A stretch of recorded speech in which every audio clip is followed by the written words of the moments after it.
بہت بہت شکریہ آپ کا، آپ نے یہاں مجھے بلایا، اور ایک اور بڑی اچھی بات یہ کہ آپ نے میرے صاحبزادے کو بھی یہاں بلایا، تو مجھے بڑی خوشی ہے اس بات کی.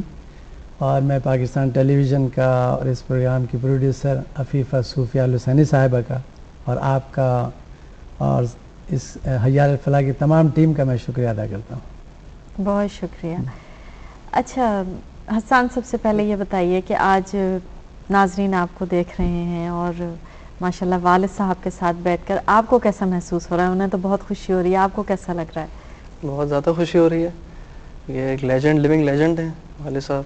نعت خوانی کے حوالے سے بہت خدمات ہیں اس فیلڈ میں ان کی، تو بہت زیادہ خوشی محسوس ہو رہی ہے. بالکل، ہمیں خود بڑا فخر محسوس ہوتا ہے کہ قاری وحید ظفر قاسمی صاحب نہ صرف پاکستان بلکہ پوری دنیا میں نعت خوانی کے حوالے سے بہت جانی پہچانی شخصیت ہیں، پاکستان کی شناخت اور پہچان ہے. ہمیں بڑا فخر محسوس ہوتا ہے آپ سے گفتگو کر کے، آپ کو سن کے بہت اچھا لگتا ہے. بہت شکریہ آپ کا. یہ بتائیے کہ جب ایک عرصہ ہو جاتا ہے انسان نعت خوانی میں اور اس فیلڈ میں آپ موجود ہیں اور ماشاءاللہ سے آپ کے بڑے مداح ہیں پوری دنیا میں، تو پاکستان میں اور پاکستان سے باہر جب آپ نعت خوانی کرتے ہیں تو کیا فرق محسوس کرتے ہیں؟ نہیں، ماشاءاللہ یہ ہے کہ جب پاکستان میں نعتیں پڑھتا ہوں یا تلاوت کرتا ہوں تو یہاں پہ بھی لوگ بڑی محبت اور قدر کی نگاہ سے دیکھتے ہیں، عزت کرتے ہیں. اسی طرح باہر تو آپ کو پتہ ہے کہ باہر لوگ کتنے پیاسے ہوتے ہیں ان چیزوں کے. بالکل. تو وہاں پر تو اور زیادہ قدر کرتے ہیں لوگ، عزت کرتے ہیں. تو بڑی وہاں جا کر اور بھی ہمیں بھی خوشی محسوس ہوتی ہے کہ مسلمانوں میں جا کر وہاں پڑھ رہے ہیں، تو بڑی قدر کرتے ہیں الحمدللہ. نعت خوانی کی طرف آنے کا ارادہ کیسے ہوا؟ صرف اس لیے کہ والد صاحب تھے اس طرف یا اپنا ذاتی کوئی شوق ہے؟ نہیں، بچپن سے ابو کو پڑھتے ہوئے دیکھا والد صاحب کو، اور شروع سے ہی مجھے شوق تھا بہت ابو کو دیکھ دیکھ کے. ایک آئیڈیالائز کیا میں نے ان کو، تو پڑھتے پڑھتے شوق بڑھتا گیا. پھر اسکول میں بھی پارٹیسپیشن شروع کر دی، اور پھر پڑھتے پڑھتے شوق. گھر کا ماحول انسان کے طور اتوار پہ، اس کی تربیت پہ، اس کی جو ایک شخصیت بنتی ہے اس پہ بڑا گہرا اثر ڈالتی ہے. ماشاءاللہ آپ کے گھر میں بھی آپ کے بڑے جو بھائی ہیں وہ بھی نعت خوانی سے وابستہ رہے، قرات سے بھی، پھر ماشاءاللہ آپ نے بھی قرات نعت خوانی میں بڑا ایک اپنا اہم مقام بنایا ہے. تو آپ کیا سمجھتے ہیں کہ ہمارے ہاں گھر میں کس طرح کا ماحول بچوں کو دینا چاہیے تاکہ وہ ایک اچھے انسان اور سچے مسلمان بن سکیں؟ دیکھیں، ہم لوگ چونکہ مسلمان ہیں تو ہمیں اپنے گھروں کے اندر تربیت یہی کرنی چاہیے کہ ہمیں اپنے دین سے لگاؤ بچوں کو پیدا کرانا چاہیے، اور قرآن کریم کی تعلیم ان کو دینی چاہیے، اچھی سے اچھی بات سکھانی چاہیے، ایک اچھا انسان بنانا چاہیے، ایک اچھا مسلمان بنانا چاہیے. یہی ہمیں تربیت میرے خیال میں کرنی چاہیے ماں باپ کو اپنے بچوں کے لیے، اور اللہ اور اس کے رسول کی تعلیمات انہیں بتانی چاہیے تاکہ وہ پھر آئندہ جا کے اسی پر عمل کریں اور اپنی زندگی کو اچھے سے اچھے بنانے کی کوشش کریں. آپ کے بچوں میں کوئی اور بھی نعت خوانی کا شوق رکھتے ہیں یا صرف یہ حسان ہی آئے ہیں اس طرح؟ نہیں، ماشاءاللہ ہمارے جو صاحبزادے ہیں حسان، ان کو تلاوت کا بھی شوق ہے ماشاءاللہ، بڑی اچھی تلاوت بھی کرتے ہیں اور ماشاءاللہ سے نعت بھی بہت اچھی پڑھتے ہیں. ابھی آپ سنیں گے انشاءاللہ تعالی. اور ساتھ میں میری 2 صاحبزادیاں ہیں ماشاءاللہ، وہ بھی بہت پیاری نعتیں پڑھتی ہیں، تلاوت بھی کرتی ہیں ماشاءاللہ. جی بہت خوب، یعنی پوری آپ کی وراثت جو ہے وہ تقسیم ہو چکی ہے بچوں میں الحمدللہ. ماشاءاللہ بڑا اعزاز اور فخر کی بات ہے یہ. میں اس پہ بڑا فخر کرتا ہوں. بالکل، کہ نعت خوانی خود ہی ایک بہت بڑا اعزاز، اور پھر ماشاءاللہ وہ آگے بھی منتقل ہو تو انسان کو بہت خوشی ہوتی ہے. ظاہر ہے کہ اللہ اور اس کے رسول کی ثنا خوانی جو ہے، اللہ کا کلام پڑھنا، اس کے حبیب کی ثنا کرنا، اس سے بڑی کیا سعادت ہوگی. بالکل. اچھا، آپ کی خدمات کے صلے میں 1985 میں پرائڈ آف پرفارمنس سے بھی آپ کو نوازا گیا. یہ آپ کو نعت خوانی میں ملا تھا یا قرات میں؟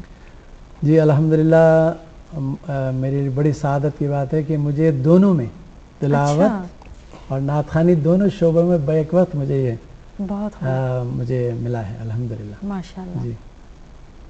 حسان یہ بتائیں، جب گھر میں ایک اتنا بڑا نام موجود ہو تو بڑا اچھا بھی لگتا ہے، ظاہر ہے لوگ جانتے ہیں، پہچانتے ہیں، لیکن ساتھ ہی ساتھ ایک بہت بڑی ذمہ داری بھی آ جاتی ہے.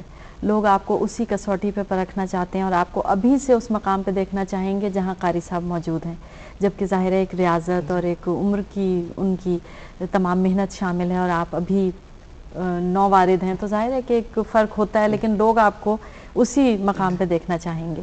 تو آپ کیا سمجھتے ہیں کہ آسان ہوگا آگے کا سفر؟ جی کوشش پوری ہے، کروں گا اپنی طرف سے، لیکن وہ ظاہر ہے ایک وقت لگتا ہے ہر چیز میں، اور محنت اپنی پوری طرح سے کوشش کروں گا کہ والد صاحب کی طرح اپنا کو منوا بھی سکوں. صحیح.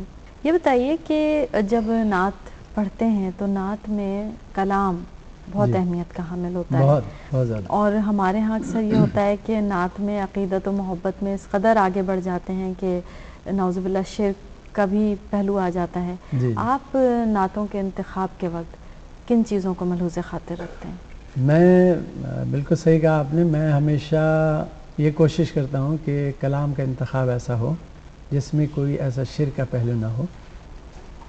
اللہ کے بعد حضور نبی کریم صلی اللہ علیہ وسلم ہمارے آخری نبی کا درجہ ہے، اسی لحاظ سے میں کوشش کرتا ہوں کہ میں اسی طرح سے نعتوں کو سلیکٹ کروں.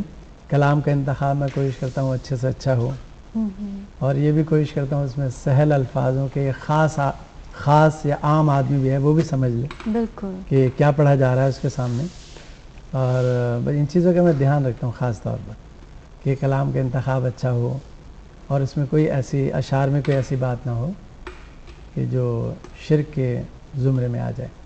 اچھا، بڑی دلچسپ بات یہ ہے کہ آج کل ایک ٹرینڈ چل نکلا ہے، چاہے وہ گیت ہوں یا نعت ہو، سب ہی شاعری کر لی جائے، یعنی شاعر کا ہونا تو کوئی ضروری نہیں ہے، اب ہر شخص ہر فن مولا ہے.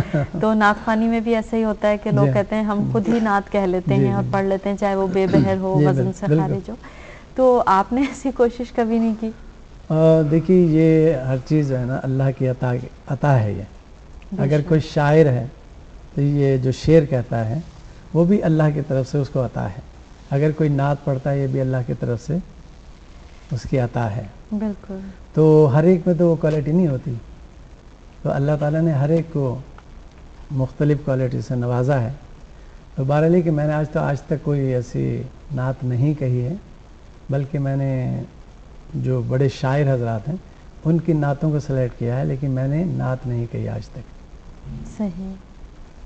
میں نے دوسروں کی پڑھی ہے. بہت خوب. جی حسان یہ بتائیں کہ آپ جو نعت پڑھتے ہیں تو کلام کا انتخاب خود کرتے ہیں یا ابو کر کے دیتے ہیں؟ نہیں، ابھی تو والد صاحب سے میں گائیڈنس لیتا ہوں، لیکن خود بھی کوشش کرتا ہوں. یعنی آپ بھی ابھی سے کلام کی اہمیت کو سمجھتے ہیں. بالکل، بہت ضروری ہے. بہت اچھی بات ہے. ان کی اچھی بات یہ ہے ماشاءاللہ سے کہ یہ مختلف دیوان سے یہ نعتیں سلیکٹ کرتے رہتے ہیں، پھر مجھے دکھاتے ہیں بہت کہ میں ابو یہ والی پڑھ لوں یہ پڑھ لوں، تو پھر میں ان کو بتاتا رہتا ہوں کہ یہ کلام آپ پڑھو، ایسا پڑھو، اس طرح پڑھو. بہت اچھی بات ہے. رہنمائی آپ کی حاصل ہو تو پھر تو یقیناً بہت اچھا رزلٹ رہے گا. یہ بتائیے کہ پہلی نعت کس عمر میں اور کہاں پڑھی، کیسے آغاز ہوا؟ جی اسکول لائف میں پڑھی پہلی نعت، 2nd کلاس میں تھا میں. اچھا جی، اور اس میں محفل میلاد تھی اور والد صاحب مہمان خصوصی تھے اس میں، تو وہاں سے میں نے آغاز کیا. تو پھر وہ کنٹینیو پھر اسمبلی میں پڑھنے شروع کی، کالج لائف میں پڑھا، تو وہ کنٹینیو کرتا گیا میں اس چیز کو. بہت اچھی بات ہے. اچھا یہ بتائیں کہ جب ایسا ہوتا ہے نا کہ گھر میں سب کچھ ہو چکا ہے جی، تو آپ کی کوئی اچیومنٹ بڑی نہیں محسوس ہوتی؟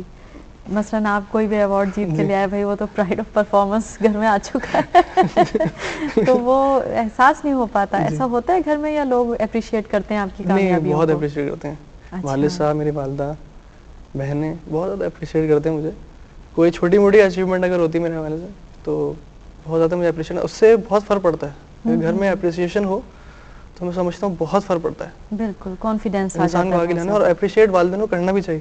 بالکل، بہت اچھی بات کہی. ہمارے ناظرین آپ کو دیکھ بھی رہے ہیں، آپ کی باتیں بھی سن رہے ہیں، اور یہ چاہ رہے ہیں کہ اب آپ کی نعت بھی سنیں تاکہ دیکھیں کہ نعت خوانی میں آپ